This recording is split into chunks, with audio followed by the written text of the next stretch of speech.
2200 करोड़ रुपए गायब। 22 साल के एक लड़के ने बड़े बड़े सपने दिखाए और हजारों लोगों की मेहनत की कमाई लेकर भाग गया। लेकिन ये तो सिर्फ शुरुआत थी। एक और शातिर दिमाग ने 7,000 करोड़ रुपए का घोटाला किया। बॉलीवुड सितारों के सहारे लोगों का विश्वास जीता और फिर चुपचाप विदेश भाग गया। इन घोटालों के पीछे क्या था और कैसे इन लोगों ने पूरे देश को धोखा दिया? यह कहानी है लालच, धोखे और भारत के आर्थिक अंधेरे की। पिछले दशक में भारत वित्तीय घोटालों का अड्डा बन गया है। पोंजी स्कीम से लेकर शेयर बाजार की धोखाधड़ी तक अरबों रुपए आम लोगों से छीने गए हैं। हमारी कहानी यहां शुरू होती है असम से।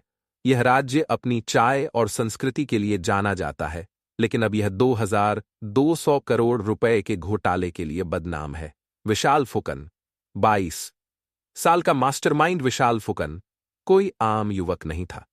22 साल की उम्र में उसने अपनी चतुराई, आकर्षक बोलने की कला और बड़े बड़े वादों के दम पर लोगों को अपनी तरफ खींचा।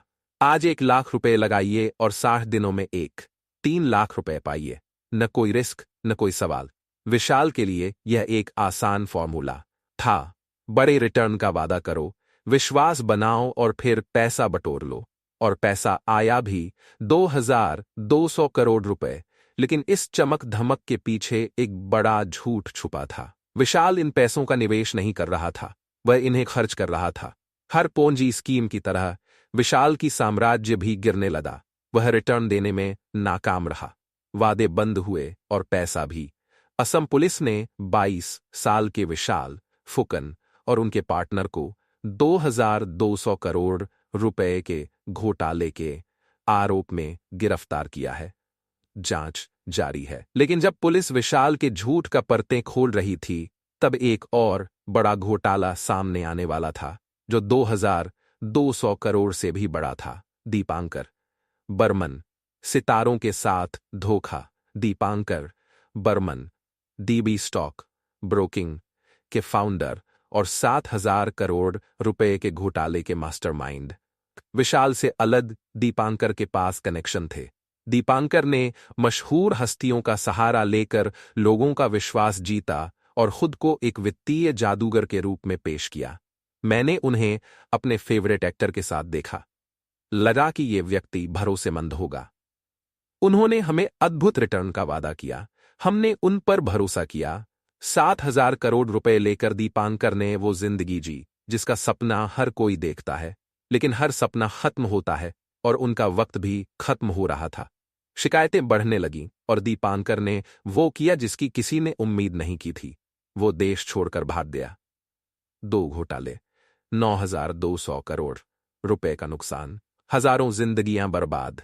पीड़ित 1, मैंने अपनी सारी जमा पूंजी लगा दी, अब मेरे पास कुछ नहीं बचा। पीड़ित 2, इन घोटालेबाजों ने हमारी जिंदगी बर्बाद कर दी और खुद बच निकले। भारत में घोटालों की वजहें, इन घोटालों के पीछे क्या कारण है? जवाब है आर्थिक, सामाजिक और सांस्कृतिक समस्याओं का मिश्रण। सस्ता डेटा और गलत जानकारी। सस्ते सोशल मीडिया पर फर्जी वादे दिखाकर ठग लोगों को फंसाते हैं। बेरोजगारी और हताशा। बेरोजगारी लोगों को ऐसे जोखिम भरे निवेश की ओर धकेलती है। भ्रष्टाचार और कमजोर कानून।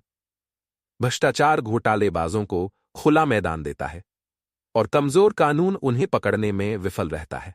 वित्तीय अनपढ़ता। मूलभूत वित्तीय जानकारी की कई लोगों को कमजोर बनाती है। धन की प्राथमिकता। एक ऐसी संस्कृति जहां धन को प्रतिष्ठा का प्रतीक माना जाता है, वहां ठग इस लालच का फायदा उठाते हैं। हमेशा निवेश योजनाओं की जांच करें। अगर कोई वादा बहुत अच्छा लग रहा है, तो यह शायद झूठ है। ऐसे घोटालों को रोकने के लिए कड़े नियम और बेहतर वित्तीय शिक्षा की जरूरत है। विशाल फुकन और दीपांकर बर्मन या तो सलाखों के पीछे हैं या छिप रहे हैं, लेकिन उनके पीड़ितों पर जो चोटें लगी हैं वो हमेशा याद रहेंगी। अंत में ये कहानियां हमें एक सच्चाई बताती है।